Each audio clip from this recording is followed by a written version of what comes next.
사도신경으로 우리 신앙을 하나님께 고백하시겠습니다. 나는 전능하신 아버지 하나님, 천지의 창조주를 믿습니다. 나는 그의 유일하신 아들, 우리 주 예수 그리스도를 믿습니다. 그는 성령으로 잉태되어 동정녀 마리아에게서 나시고 본디오 빌라도에게 고난을 받아 십자가에 못 박혀 죽으시고 장사된 지 사흘 만에 죽은 자 가운데서 다시 살아나셨으며 하늘에 오르시어 전능하신 아버지 하나님 우편에 앉아 계시다가 거기로부터 살아있는 자와 죽은 자를 심판하러 오십니다. 나는 성령을 믿으며 거룩한 공교회와 성도의 교제와 죄를 용서받는 것과 몸의 부활과 영생을 믿습니다. 아멘. 우리 찬송가 240장으로 하나님 찬양하시겠습니다. 240장입니다.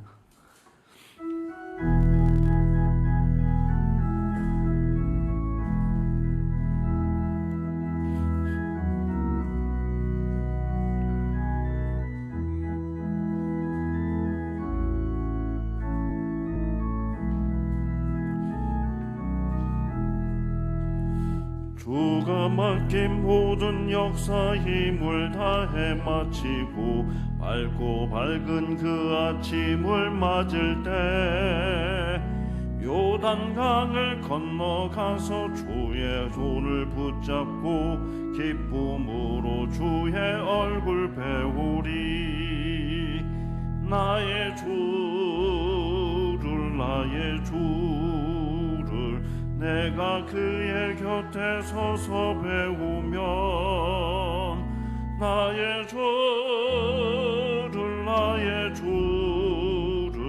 손에 못자국을 보아 알겠네.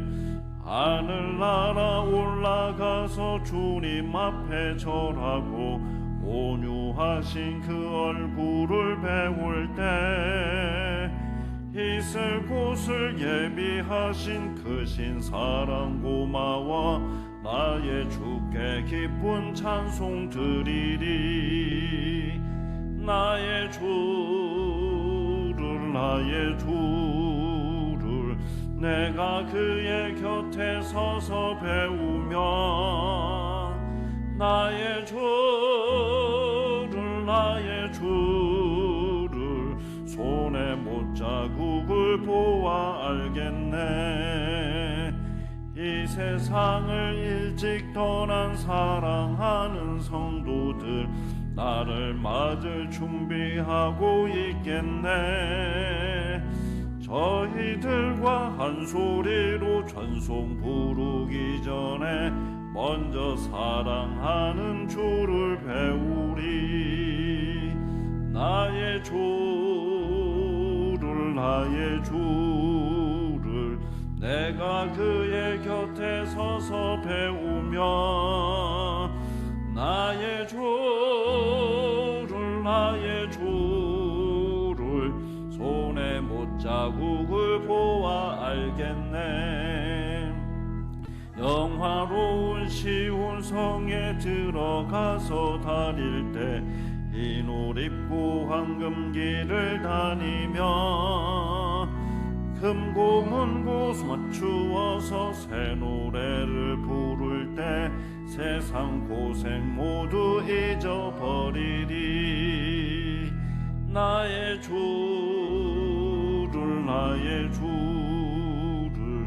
내가 그의 곁에 서서 배우면 나의 주를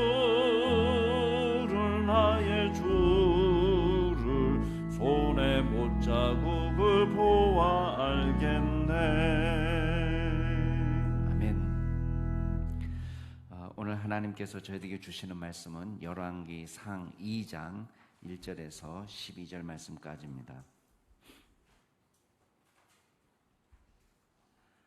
열왕기 상 2장 1절에서 12절 말씀까지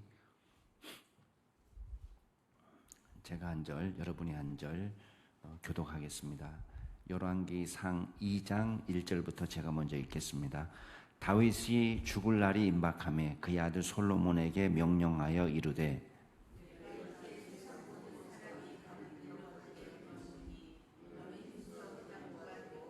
내 하나님 여호와의 명령을 지켜 그 길로 행하여 그 법률과 계명과 율례와 증거를 모세의 율법에 기록된 대로 지키라. 그리하면 내가 무엇을 하든지 어디를 가든지 형통할지라.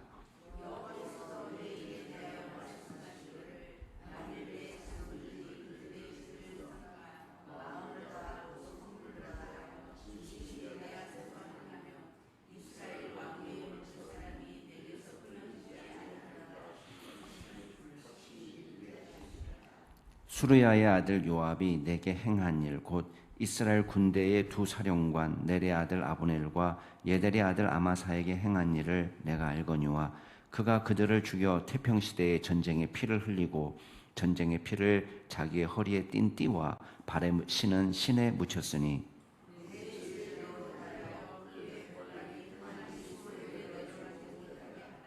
마땅히 길르앗 바르실레의 아들들에게 은총을 베풀어 그들이 내 상에서 먹는 자 중에 참여하게 하라. 내가 내 형 압살롬의 낯을 피하여 도망할 때에 그들이 내게 나아왔느니라.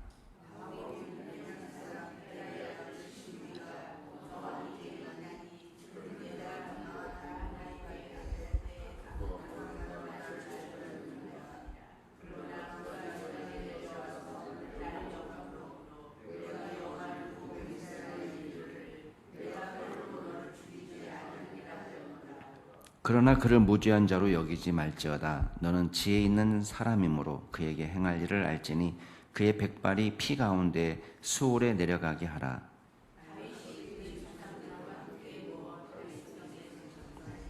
다윗이 이스라엘 왕이 된 지 40년이라 헤브론에서 7년 동안 다스렸고 예루살렘에서 33년 동안 다스렸더라.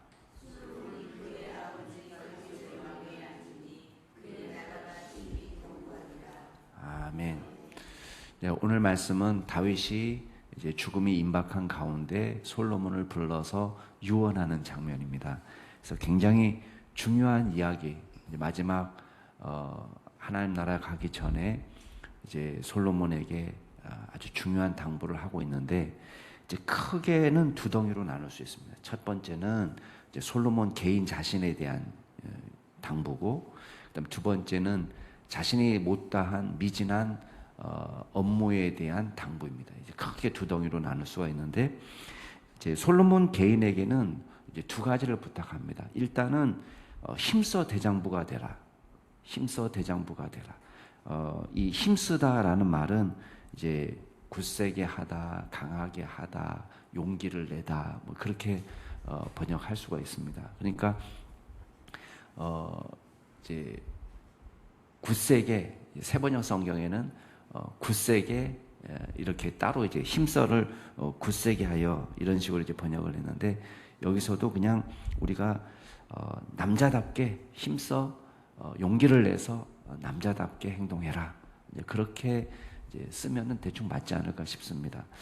요즘에는 이제 남자답게라는 말도 이제 조심스럽게 사용하는 분위기인데 이 원문이 그렇게 되어 있습니다. 여기 이제 대장부라는 말은 보통의 경우는 이제 그 남자, 사람, 남편 이렇게 쓰는 말이거든요.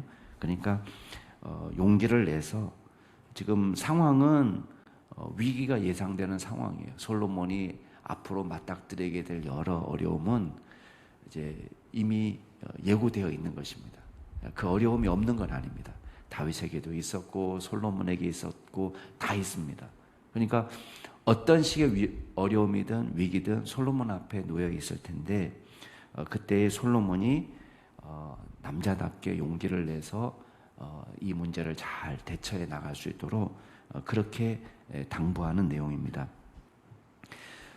크리스찬의 삶은 위기 없는 삶이 아닙니다. 우리가 잘 기억해야 됩니다. 성도의 삶은 위기가 없는 삶이 아니라 위기를 우리는 만나지만 그 위기를 믿음으로 건너가는 것입니다. 위기 없는 사람은 우리가 만날 수 없습니다. 다 위기가 있습니다. 어떤 사람에게도. 그러나 어떤 사람은 그냥 가볍게 그 어려움을 아무렇지도 않게 대수롭지도 않게 그냥 넘어가는 사람이 있는 반면에 어떤 분들은 온갖 세상 짐을 짊어지고 고통과 괴로움 속에서 힘들어하는 경우도 있습니다. 그러나 우리가 기억할 것은 우리가 물론 고통을 짊어지고 정말 애쓰고 힘쓰면은 문제가 더 잘 해결되면은 그렇게 할 필요가 있겠지만 우리가 짊어지고 고통해도 사실 문제를 해결하는 데 큰 도움이 되지 못합니다. 그래서 우리가 이럴 때일수록 우리가 어려움 속에서 마음을 단단히 먹고 또 주님께 우리의 시선을 맞추고 그 어려움을 이겨내는 믿음이 필요한 것입니다. 그래서 솔로몬에게 이걸 첫 번째 당부하고, 이제 두 번째 당부는 한마디로 말하면 믿음의 삶을 살라, 그거예요. 믿음의 삶을 살라. 여기 보면 내 하나님 여호와의 명령을 지켜 그 길로 행하고 그 법률과 계명 율례 증거를 모세 율법에 기록한 대로 지키라, 이렇게 명령했는데 우리식으로 이제 한마디로 말하면 말씀대로 하나님을 믿으라, 그 말이에요. 그래서 주님을 믿고 섬기는 그 삶을 살아나갈 때 어떤 약속이 있습니까? 여기 4절 보면 3절 후반부에 보면 내가 무엇을 하든지 어디를 가든지 형통하리라, 이렇게 합니다. 여러분, 하나님을 믿는 믿음의 사람은 어떤 형편, 어떤 장소, 어떤 환경을 만나나 큰 상관이 없습니다. 하나님께서 함께 하시는 사람은 어떤 위기 상황 속에서도 결국은 형통을 경험하게 된다는 거예요. 그러니까 형통이라는 것은 하나님께서 우리에게 주시고자 하는 그 언약, 그 약속이 반드시 이루어지는 일을 말합니다. 그래서 하나님께서 형통하게 하신다. 그리고 이제 하나님의 약속을 상기시키는데 다윗에게 주신 약속이죠. 만일 내 자손들이, 다윗의 후손들이 그들의 길을 삼가서 마음을 다하고 성품을 다하고 진실하게 하나님 앞에서 행하면은 이스라엘 왕위에 오를 자를 끊어지지 않게 하겠다. 그 말은 뭐겠어요? 다윗의 왕조를 영원히 이어지게 하겠다 하는 약속입니다.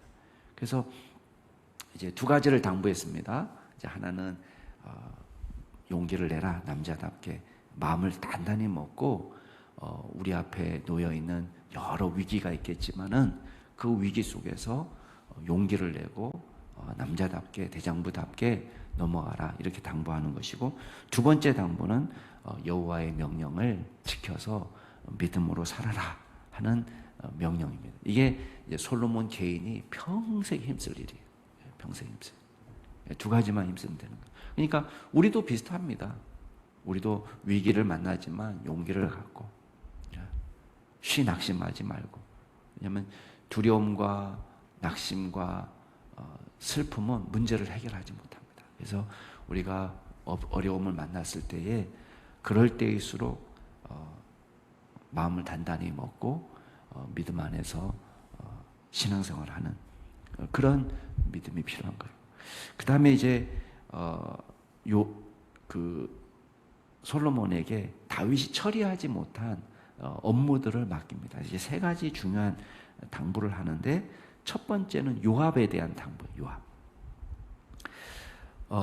요압은 참 그 다윗의 평생에 어떤 때는 큰 기쁨을 안기는 훌륭한 신하이면서도 가장 마음을 아프게 하고 괴롭게 한 신하가 되었습니다. 그러니까 요압은 힘도 있고, 그러니까 다윗이 요압을 함부로 어떻게 할 수가 없는 거예요. 참 이 마음 아픈 관계입니다.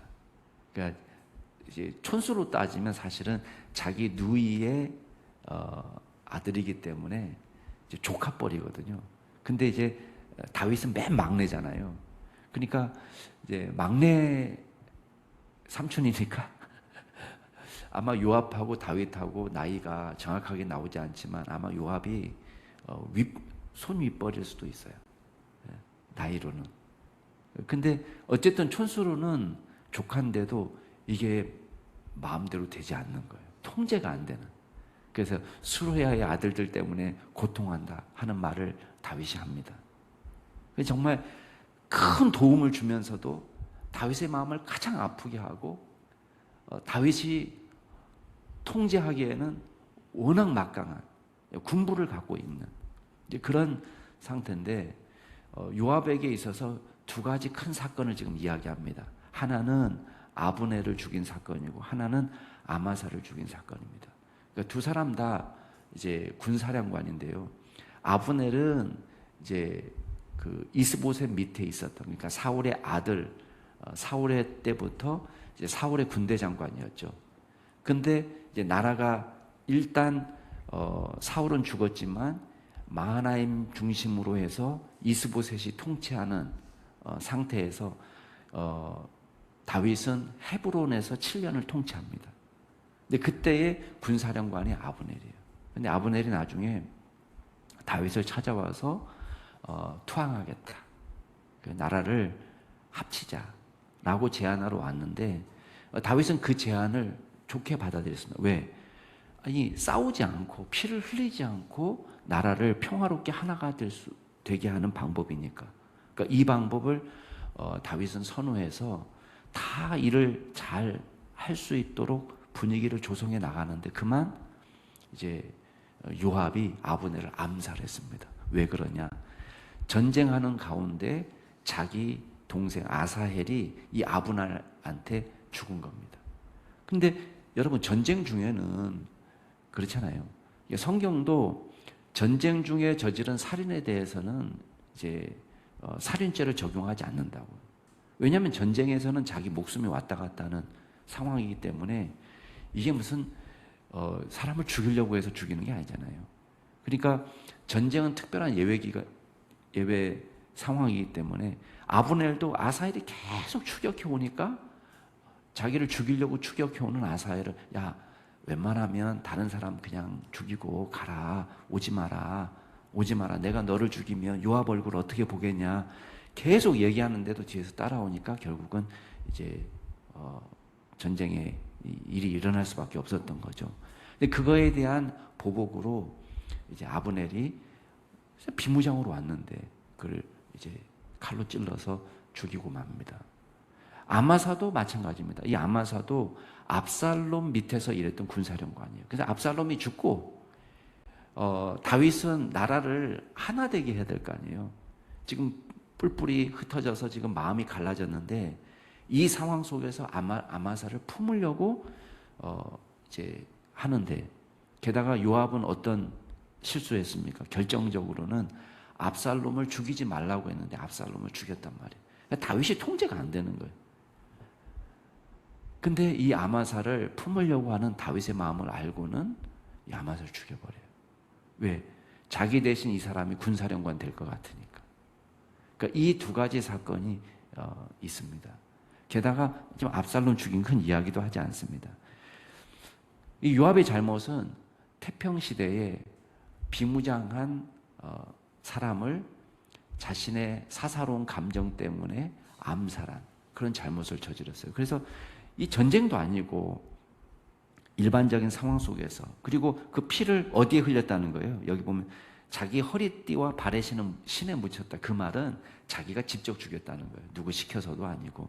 그러니까 정말 누가 봐도 이거는 그 잘못을 면할 수 없는. 그런데 왜 다윗이 처리하지 않고 이걸 솔로몬에게 맡겼을까요? 다윗은요, 그만큼 요압이 다윗 평생의 위협적인 존재였다는 걸 보게 됩니다. 그러니까 쉽지 않은 존재입니다.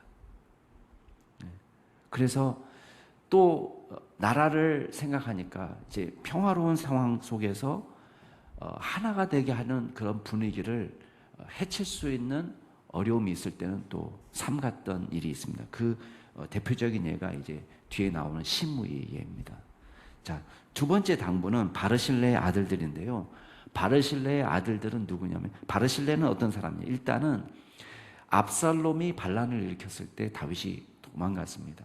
그래서 피난 행렬이 있을 때 그 많은 사람들이 먹을 것이 없고 고통을 당할 때에 이 바르실레가 자기가 갖고 있는 재산을 털어가지고 먹을 것도 공급하고 침구도 제공하고 옷도 가져다 주고 필요한 모든 물건을 댄 사람이에요. 여러분, 그 한두 사람이 아니잖아요. 어마어마한 사람들의 식량을 댄 거예요. 그러니까 이 사람이 물론 부자였다고는 하지만 얼마만큼 많은 손해를 입었겠습니까? 근데 좋을 때의 친구가 있을 수 있습니다. 근데 지금 다윗이 가장 어려울 때 친구가 좋은 친구예요. 그러니까 그 바르실레에게 어떻게든 은혜를 갖고 싶었는데 바르실레 보고 나중에 회복되어서 다시 예루살렘으로 올라가면서 제안합니다. 나랑 같이 예루살렘으로 갑시다. 내가 당신 잘 대접해 드리겠습니다. 그랬더니 이 바르실레가 대답합니다. 임금님, 제가 나이가 지금 80이 넘었습니다.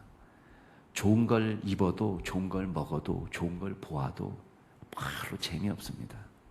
그냥 우리 아들 김함에게나 좀 잘해주시면 제가 감사하겠습니다. 그 말이 있단 말이에요. 그래서 이 바르실레의 아들들을 좀 잘 좀 대접해 주라. 그 당부를 하고 가는 거예요. 그다음 세 번째 당부는 시므이예요. 시므이는 누구냐면 압살롬을 피해서 피난 갈 때에 이 사람 베냐민 지파 사람이거든요. 그렇게 다윗 욕을 하는 거예요. 욕을 하는데 저주를 퍼붓는데 피 흘린 자여, 비루한 자여, 가거라 그러면서 사울의 집에 흘린 모든 피를 다윗의 집에 갚으신다. 네 머리에 갚으신다. 그러면서 아니 사울의 집에 흘린 피를 사울의 족속이 죽은 것 가운데 아니 다윗이 무슨 해를 끼쳤습니까? 전쟁 중에 전사한 건데 그렇게 다윗을 저주하면서 했던 사람이에요. 근데 나중에 돌아오게 되니까요 죽게 생겼잖아요. 제일 먼저 나와가지고 싹싹 빌면서 그때 제정신이 아니었다고 이야기했던 사람이 시므이입니다. 근데 그때 다윗이 처리할 수 있었지만 처리하지 않았어요. 왜 그러냐면 지금 나라가 두 조각이 나가지고 전쟁을 한번 치렀잖아요. 근데 지금은 마음을 하나로 합해야 될 때지 지금 피를 흘릴 때가 아니라고 생각한 거예요. 그래서 봐주긴 봐줬어요. 그러나 이 사람의 마음은 언제든지 대적할 수 있는 사람이라는 것을 알았습니다. 그래서 지금 솔로몬에게 그 사람은 죄 없는 사람 아니다. 잘 봐라. 그리고 그 사람이 너는 지혜가 있으니까 그 사람이 행한 일에 대해서 자기가 나중에 보응을 받게 해라. 그렇게 당부하고 가는 것입니다. 오늘 말씀 속에서 우리가 크게 이제 세 가지만 생각해 볼 필요가 있습니다. 여러분, 첫 번째 우리가 기억할 것은 다윗의 마음 속에서 가장 중요한 교훈이 뭐냐 그거예요. 가장 중요한 교훈이 뭐냐. 마지막 죽을 때에 자손에게 막 남기고 싶은 가장 중요한 교훈이 뭐냐. 그건 다른 거 아니에요. 하나님의 말씀대로 믿음 생활 잘해라 그거예요. 그게 솔로몬이 살 길이고 또 솔로몬이 통치하는 나라가 살 길이라는 거예요. 솔로몬이 여기서 떠나면 솔로몬 한 개인의 슬픔이 아닙니다. 개인의 망조가 아니라 나라의 망조다. 그렇기 때문에 솔로몬 특별히 책임을 맡은 사람이 하나님 말씀 가운데 깨어있고 기도하고 나라를 잘 다스리는 사람이 되는 거. 그거를 당부하는 것입니다. 여러분, 우리가 후손에게 남길 수 있는 가장 좋은 유산이 뭘까요? 저는 믿음의 유산이라고 믿습니다. 다른 건 필요 없어요. 제사는요, 얘네들이 하나님 앞에서 똑바로 서 있으면 자기가 알아서 잘 살아갑니다. 그러나 믿음이 없으면 아무리 재산을 쌓아놔도 아무리 장수한들 그게 큰 의미가 없어요. 그러나 믿음이 있으면 우리가 이 땅에서 살아가는 동안에 여러 어려움을 만날지라도 그 어려움을 믿음 안에서 이겨내고 감사와 기쁨으로 주님을 찬양하고 예배하는 삶을 살아갈 수 있는 것입니다. 믿음의 유산을 물려줄 수 있는 귀한 믿음의 성도들이 될 수 있기를 바랍니다. 두 번째 우리가 기억할 게 있습니다. 죄에 대해서는 정당한 심판이 이루어지는 사회가 되어야 한다는 것입니다. 공의로운 심판을 솔로몬에게 맡기고 있습니다. 여러분, 아브넬과 아마사의 그 아픔, 억울한 죽음을 누가 대신 갚아줄 수 있어요? 그 가해자를 정당하게 심판할 수 있어야 되는 거예요. 아브넬은 억울하게 죽었지만 아마사도 억울하게 죽었지만은 그 억울한 죽음에 대해서 아직 공의로운 심판이 이루어지지 않았습니다. 여러 가지 이유 때문에 다윗이 당장 심판할 수 없는 그런 어려움 때문에 또 나라 전체를 생각해서 요압이 없을 경우에 이 나라가 당할 어려움 여러 가지를 생각하면서 고려하면서 다윗은 그걸 하지 못했어요. 국민의 통합을 우선적으로 이루어야 될 과제가 있었기 때문에 심의를 처단하지 못한 그런 어려움이 있었습니다. 그러나 솔로몬에게 이 어려운 과제를 맡기면서 어그러진 것을 바로잡도록, 자기가 용기가 없어서 하지 못한 어려움을 바로잡아 줄 수 있도록 솔로몬에게 당부하고 있는 것입니다. 이게 좋은 사회는 뭐냐? 죄에 대한 정당한 심판이 이루어지고 공의와 정의가 이루어지는 사회가 좋은 사회입니다. 그래서 우리 대한민국 사회에서도 죄에 대한 응당한 심판이 이루어질 수 있는, 그래서 억울하게 고통당하는 사람이 없는 그런 사회가 될 수 있도록 저와 여러분이 힘을 모아 기도해야 되겠습니다. 마지막으로 기억할 것은 은혜를 기억하는 인생을 살라는 것입니다. 여러분, 다윗은 바르실레가 베풀어준 선행과 자비를 잊지 않습니다. 물론 큰 테두리 안에서 보면 모든 게 다 하나님의 은혜입니다. 그러나 여러분 잘 기억하세요.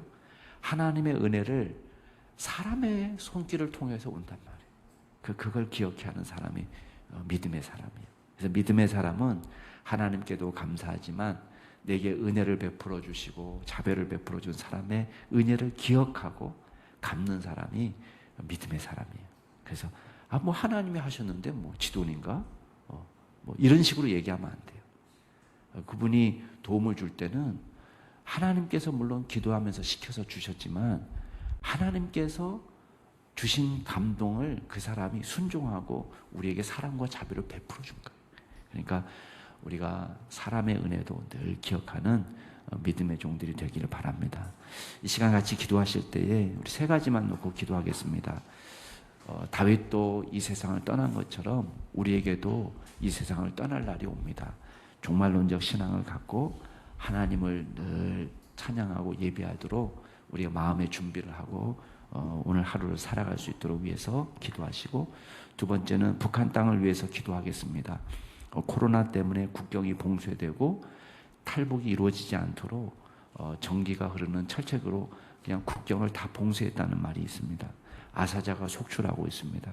하나님께서 그 땅을 고쳐달라고 기도하시고, 마지막으로 우리 오늘 시찰회가 있는데 제가 또 이제 그 시찰회를 인도하고 또 시찰장 임기를 마무리하고 또 임원을 개선하고 중요한 회의들을 진행해야 됩니다. 하나님께서 지혜를 주시도록 위해서 기도하시고 또 환우들을 위해서 기도하시기 바랍니다. 우리 자신을 위해서, 북한 땅을 위해서 오늘 시찰회와 또 환우들을 위해서 같이 통성으로 기도하시겠습니다. 존귀하신 하나님 아버지, 주님께서 이 세상에 내신 모든 사람들이 이 세상을 떠날 날이 옵니다. 다윗도 또 이 세상에서 통치를 마치고 또 하나님의 부르심을 받을 때가 되어서 주님 앞에 나아가고 있습니다. 하나님, 우리도 종말론적인 신앙을 갖고 이 땅에서 살아갈 때에 주님께서 맡겨주신 사명을 감당하게 하시고 우리가 늘 준비되어 있는 믿음을 갖고 살게 하여 주시고 주님 앞에 나아갈 수 있는 주여 정결함을 우리가 하나님의 은혜로 주여 준비할 수 있도록 주께서 도와주옵소서. 주님의 은혜만 필요합니다. 주님만 바라보고 이 땅에서 살게 하여 주시고 주님만 예비하고 주님만 섬기는 믿음의 종이 될 수 있도록 주여 역사하여 주시옵소서. 아버지 하나님, 북한 땅을 주님께서 기억하여 주옵소서. 주여 그곳에 많은 사람들이 고통을 당합니다. 독재 밑에서 고통을 당하고 또 자유를 잃어버리고 먹고 입을 것을 넉넉히 공급받지 못함으로 고통하고 아사자가 속출하고 있습니다. 아버지 하나님, 국경이 봉쇄되었고 주여 많은 사람들이 그곳에서 고통을 당하고 있는 가운데 있습니다. 하나님, 하루속히 그 땅에 자유의 바람이 불게 하여 주시고 하나님 그곳에 먹고 입을 것을 공급하여 주시며 무엇보다도 주님을 섬기는 믿음을 허락하여 주셔서 그 땅이 주님을 온전히 예비하고 섬기는 땅으로 변화될 수 있도록 도와주시고 주의 말씀이 들어갈 수 있는 날이 속히 오도록 인도하여 주옵소서.